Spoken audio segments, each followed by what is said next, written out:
To talk more about this, I'm joined now by Jason Goldberg, Chief Commerce Strategy Officer at Publicis Groupe. Welcome to the program, Jason. Good evening, Gerald. Thanks for having me. Good evening. Good to have you. You know, my jaw just dropped reading and researching this story. It's certainly not my experience, growing up, but this luxury spending seems to not just be contained for the college bound. We have children birthday parties that cost as much as weddings. Is this a part of growing up now, or are these just really glaring exceptions to the rule? Yeah, well, so there's two things. There's the perception of them, which is much more a part of growing up than it used to be, because in your and my day, keeping up with the Joneses probably meant keeping up with the best living family on our block of maybe 10 or 12 families.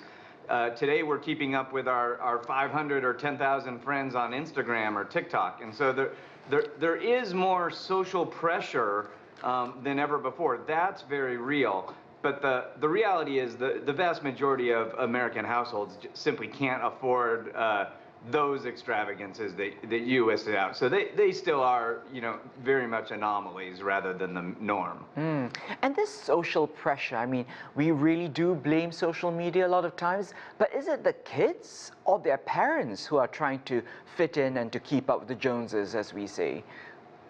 Yeah, it's absolutely both.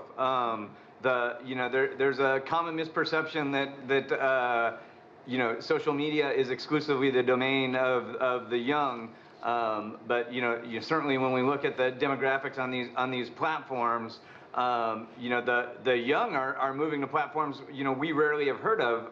Certainly TikTok is the most popular mainstream platform with the young. Instagram is much more likely to be a millennial than it is a Gen Z user. So I'm afraid it's both. So Jason, you are a master of commerce strategy. Then what are retailers and corporations doing to capitalize on the zeitgeist of hyperspending for children? Yeah, well, I'm sad to say that they're mostly leaning into these, scary perceptions, right? Like they certainly want to paint a picture of these families making extravagant investments, in the hopes of enticing more families to invest in some of these things. The good news is at the same time that this is an emerging trend, we also have, a real downturn in spending, what a lot of economists are calling a vibe session, where maybe the, economic fundamentals aren't so poor, but consumer sentiment is poor. And so a lot of American families are cutting back. And so you kind of see two extremes. You see these very luxury segments that are, paying designers to deck out their dorm, but you also see a lot of people, that are decorating their dorm, with really value merchandise from Walmart or even from Temu and Shein and TikTok shops today. So really, when we're talking about middle America, like what we're reading about, this is basically just, something really on the extreme, isn't it? It is that the examples you hear these like $8,000 to $10,000 decorators for a dorm room. The National Retail Federation does a survey every year of all the expenses for back to college, and the average household spends $192 on the dorm room. So so that for many families that's a unanticipated and unbudgeted expense. So it's still significant, but it's $192 is a far cry from a $10,000 designer. The other thing I was thinking about is is this basically an American phenomenon, or is this a big global trend?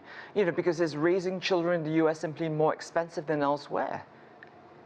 Yeah, so I think that the trend of visibility of a lot of these things is global. So this peer pressure extends to almost every culture. But it absolutely is true that the United States is on the very high side of the cost to raise a child and to send a child to college. So there's a lot of expenses that American households bear that are better subsidized in other countries. And so arguably there's potentially more discretionary spending available in Europe, for example, where school is more subsidized and childcare is more subsidized. Right. And a recent survey found that an estimated 3 in every 5 Americans with children or guardians aged 18 or older are sacrificing financially to assist their adult children.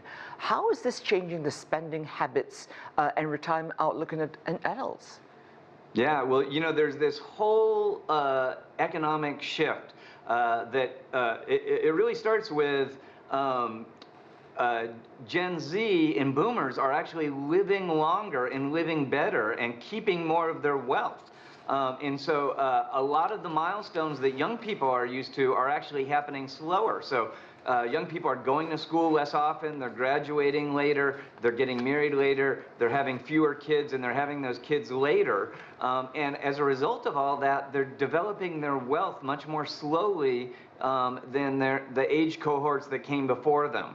And so what that means is that those younger generations have less economic means, and their parents have greater economic means. So it's really not surprising that parents are supporting those kids to a greater extent. I mean, in that age cohort that you just mentioned, I think 33% of those kids are still living at home. So, you know, that alone is an economic burden for a lot of families.